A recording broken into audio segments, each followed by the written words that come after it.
So for today's workout, I've been doing about an hour of reverse sled. Here's that. It's so now I'm about the 70-minute mark since I started, and so after doing the reverse sled, now I want to do some overall, do some different movements. So I'm gonna superset reverse sled with hamstring strength and mobility movements, because reverse sled is a primarily quad dominant movement. I'm gonna superset reverse sled with hamstring dominant movements, so that I get like a complete quad and hamstring pump, and then finish off with some tibs and calves. And I'll probably throw in some core in there too. Maybe after like 2 or 3 ab exercise or hamstring exercises, I'll throw in some ab exercises with the rest of the workout.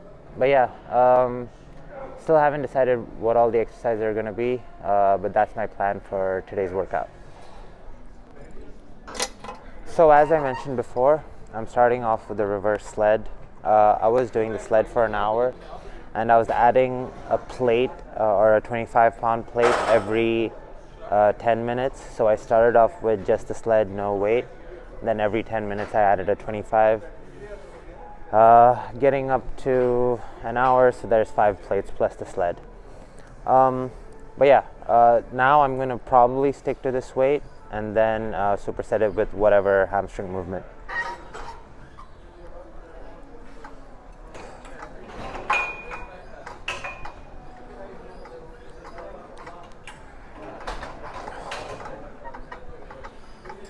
I like doing, so usually I warm up with a lot of backwards walking, so about 30 minutes of backwards walking. But it felt like my quads were pretty strong today when I was doing the reverse sled, and the reverse treadmill was taken. So I decided to just do the reverse sled for 30 minutes instead. But as I kept doing it, it felt good. So I kept adding more weight and kept doing it for longer. But as I kept doing it, I didn't want my entire workout to be just reverse sled. And so now I'm going to pair it with hamstring mobility movements, but that are strength based. And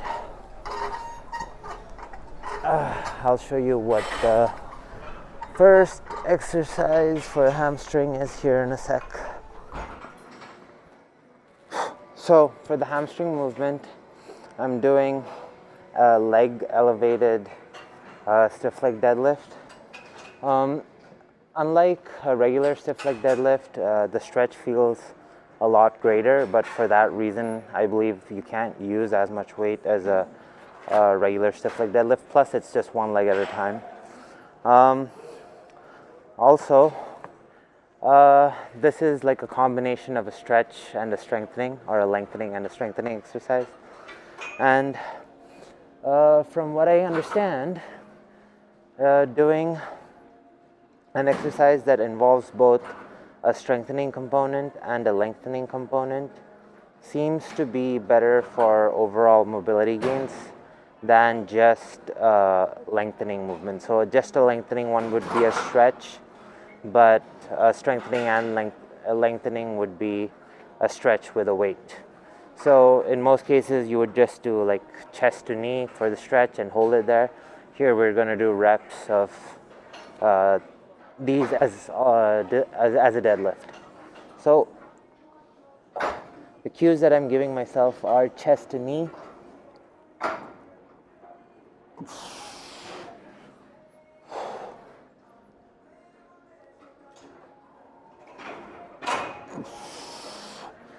and you should really feel like a deep stretch going in from like the lower glutes into the hamstrings into the calves.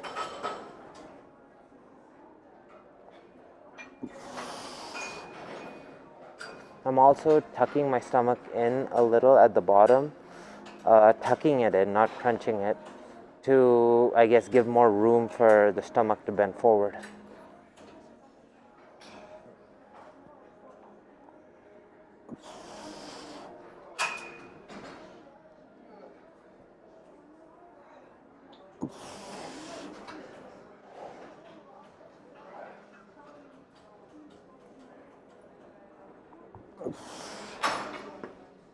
Going for 6 each side of that.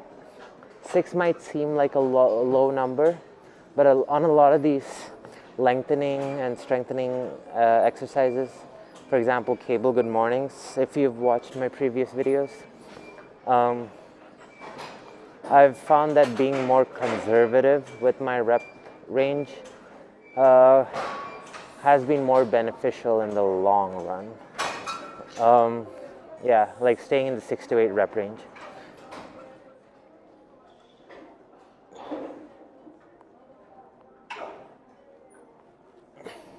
Now that obviously depends on the weight that you're using. If you're using an extremely light weight, you could probably do way more.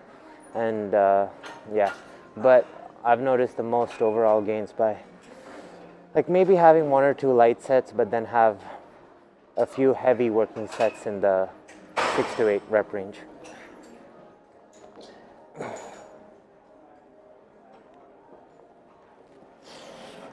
And heavy relative to the movement. Don't try to gauge how much you can do on this exercise by how much you're doing on the deadlift or the stiff leg deadlift.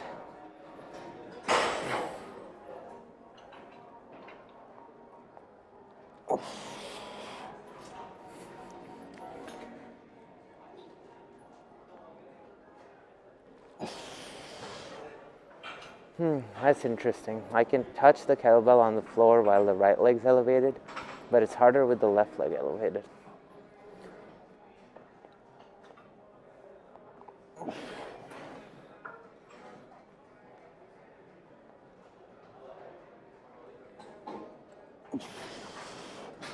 But yeah, that was my second superset. I'm going for about 3 to 5 of each superset that I come up with. But yeah, that's what I'm doing now, and let's see what happens next. So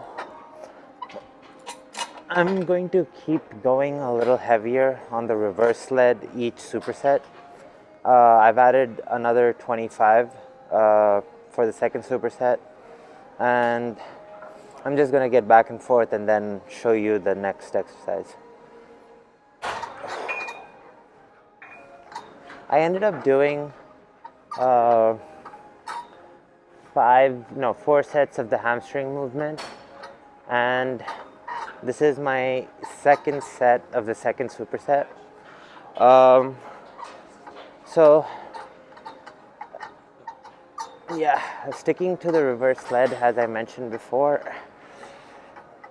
trying to pretty much destroy my quads, though since there is no eccentric phase involved in a reverse sled, it's just straight quad contractions without the eccentric. It recovers faster than if you were doing a bunch of squats. So I don't know, you'll still feel sore though, but you'll recover a lot faster. And right now my quads feel pretty tired. It's not like you can just keep doing the sled and nothing happens, but rather because there is no eccentric phase, you're able to recover from one day to the other pretty well, but at the same time get all these growth hormone benefits of handling quite a bit of weight in a compound fashion on the sled. But yeah, I'll show you what the other leg movement is here. So for the leg movement, similar to the previous exercise, I'm going to keep one leg elevated, and so this will create a stretch in the inner groin. And as or the groin is the inner part, I don't know if there's an inner groin, but you'll feel a stretch in the groin.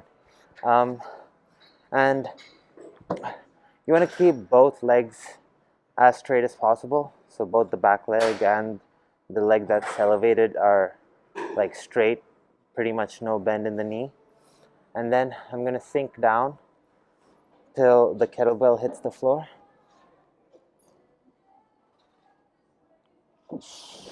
And get back up.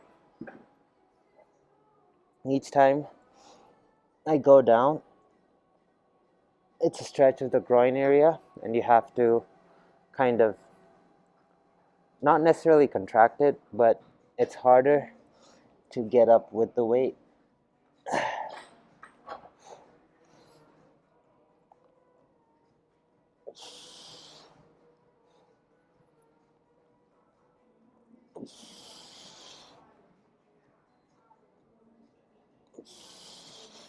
Going for 6 seat side like the previous one.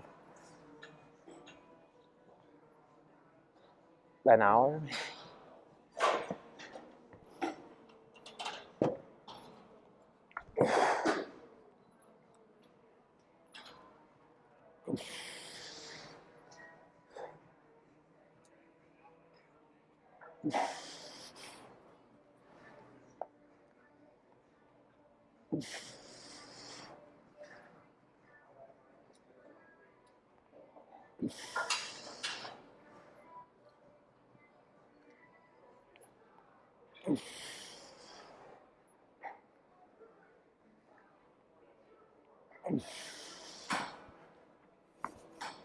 But yeah, inner or groin and a little bit of hamstring mobility and strengthening at the same time with this exercise.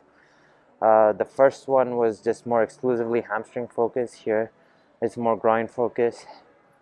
And just, yeah, keeping with the reverse sled. That was my second set. Probably going to do 2 more of this. So I've added another 25, and this is the 3rd superset. This is probably going to be the last leg movement that I superset with this. And I don't know if the reverse sled is going to be part of the 4th superset or not, because I want to do abs, and I'm starting to get exhausted of the reverse sled. My quads have pretty much had it, and I don't know if I'm getting too much out of just doing too many of these. But yeah, I'm gonna do the reverse sled, and let's talk about the next movement. So for the next movement that I am doing, I'm keeping with the concept of strengthening through lengthening, or lengthening through strengthening. And so the hips have a few different movements that it is capable of. One of them is hinging, and a lot of what I was focusing on, so the elevated groin stretch and the elevated hamstring stretch, they both focus more on the hinging of the hips. And now I want to do a little bit more, I guess, bending at the knees to get down versus hinging at the hips to get down. Bending at the hips versus bending at the knees creates a slightly different stretch around the hip groin area, and so I want to attack it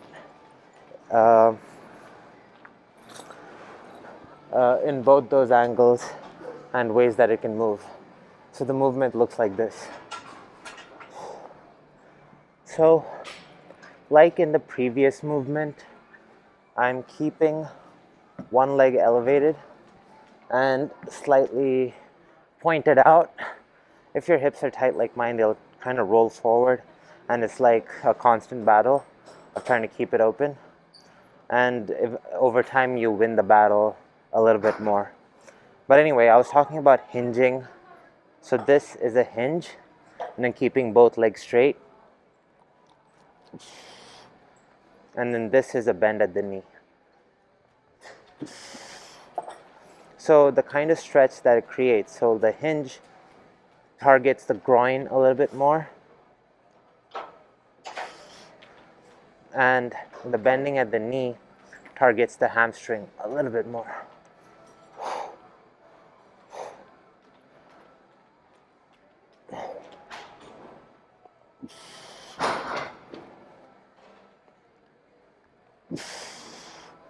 So doing 2 is 1 rep, and I'm going for 5.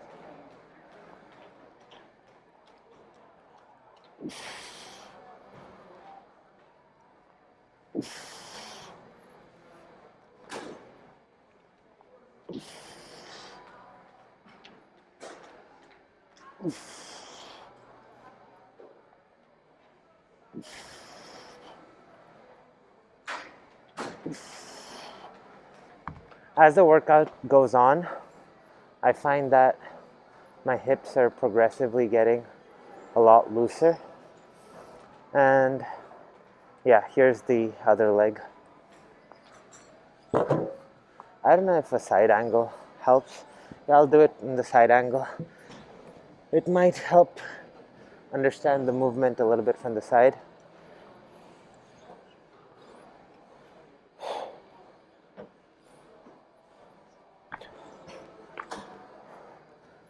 So again, a hinge is when you're like kind of pushing your butt back.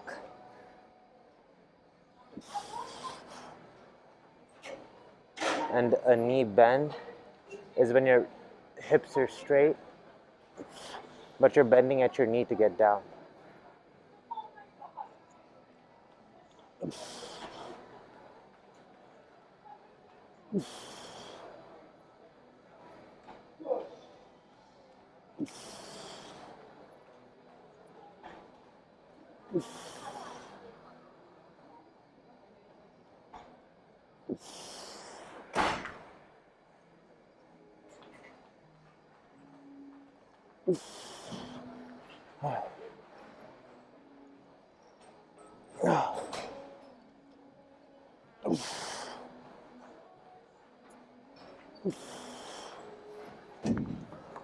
But yeah, that's what I'm doing next, and then going into abs after that.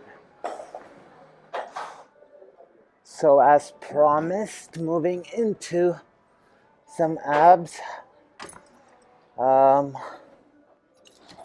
So I'm gonna do a giant set that combines abs, hip flexors, and some hip opening. It's gonna be about 4 or 5 exercises back to back.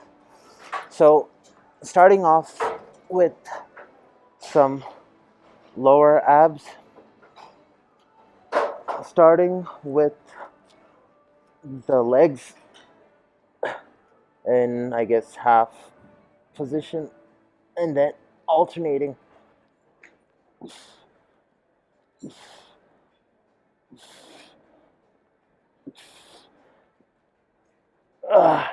Using your hip flexors and lower abs.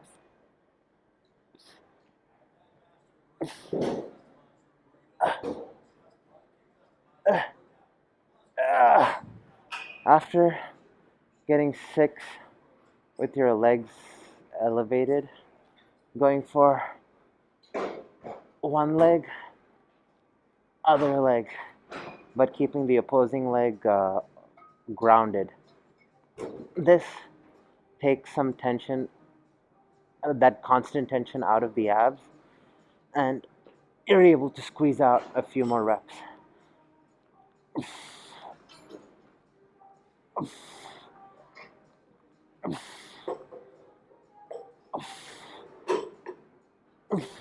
Now, keeping the focus on the hip flexors, doing some seated leg raises.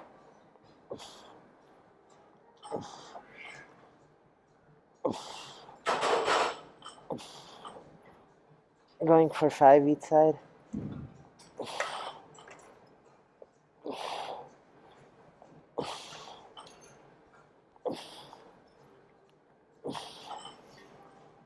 Then going back, laying down, and now targeting the side abs. Or bringing the legs up into the side.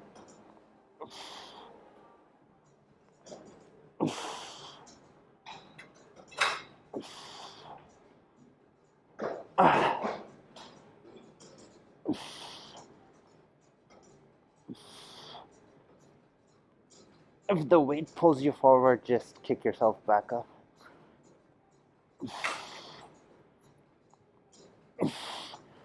So those are all the ab movements. After the ab movements, going immediately into some lower back and groin opening exercise. Cable good mornings. This, along with the landmine and probably the sled, are the most featured exercises on my channel. But they're highly featured for a reason, because they feel super good. And yeah, good mornings are great. And real mornings, for that matter, like when the sun comes up, those are great too.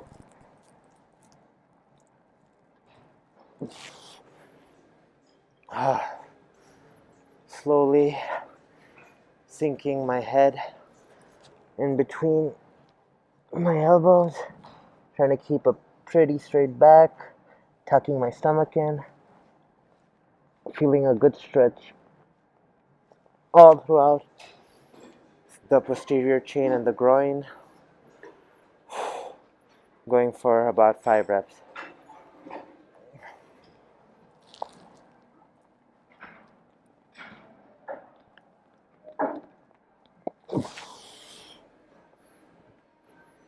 I also find that hip opening exercises like hip flexor stretches and this kind of stuff has seemed to create a better look in my lower abdominal area. And I don't know if it's just losing fat, because I have been pretty lean before, but my lower abs haven't looked quite the way that they look like now. And I highly believe that a lot of the reason that this is that has happened is because of a lot of the hip flexor stretching, the hip flexor mobility exercises like the ATG split squat, and these mobility exercises for tightness around the hips. It is my belief that stretching helps modify fat distribution in a certain area a little bit. And so if you're really tight in your hip area, probably, in my opinion, you might have a distorted fat accumulation around the tight area. So I think since my hip flexors were tight, there was a lot of fat distribution around the hip flexor lower ab area. And as they've been getting looser or more mobile, the fat distribution in the area has changed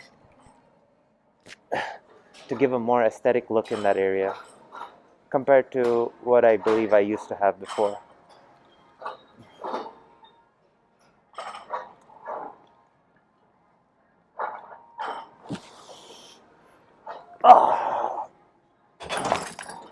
After doing those, going into some ATG split squats, but using a hack squats machine's inclined surface to have that leg, like, I don't know, so that I can focus more on the quads. And then, but since it's elevated, the tension on the quads isn't as much. So I've already put my quads through a lot of weight stress through the sled, and I don't necessarily want to focus on that too much now. Instead, I want to maximize the hip flexor stretch. So I'm focusing on leaning back and maintaining a straight back and pushing back with my quads to get the full stretch of the hip flexor on each rep.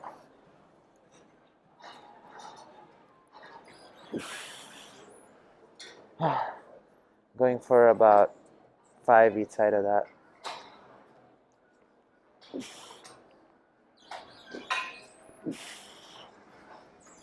Switching sides.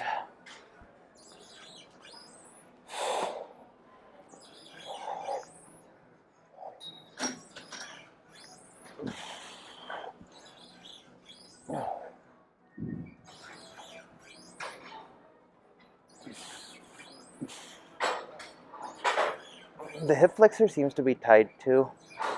A lot of muscles, even in the upper body, like just the whole fascia, I guess. And the more the hip flexor loosens, I find my upper body become a lot less tight as well.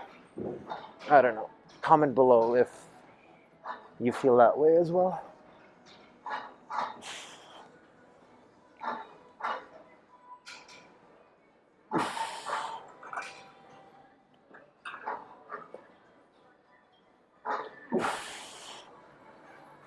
But yeah, that was my second set of that. I'm gonna do another set or two before I head to the sauna. A little post-workout, post-sauna physique check. I haven't posed in, I think, a video or two. Can't let anyone think I'm getting fat.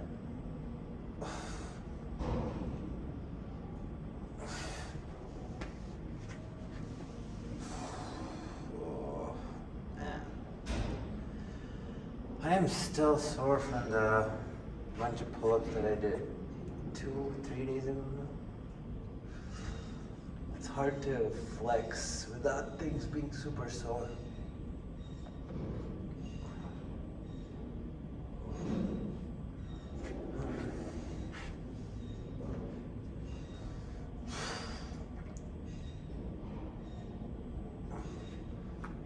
Let's try that again.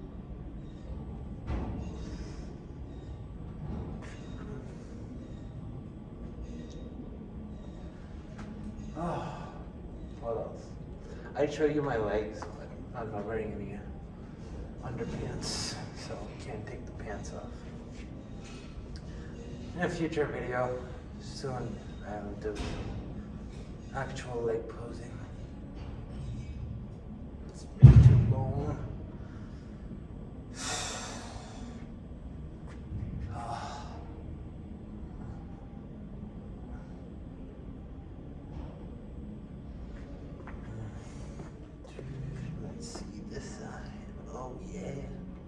You know, my left side used to never be this shredded before. It's kind of an achievement, really. Thought I was forever stuck with just shredded right side obliques. But now, there's hope that the left side, or well, the left side's not shredded as well, so. I don't know.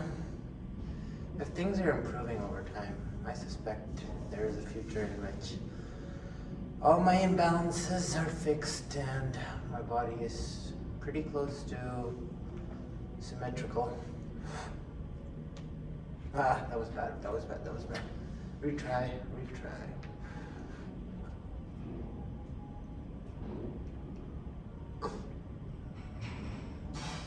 Alright, that's all for today's video. Hope you guys enjoyed. See you on the next one.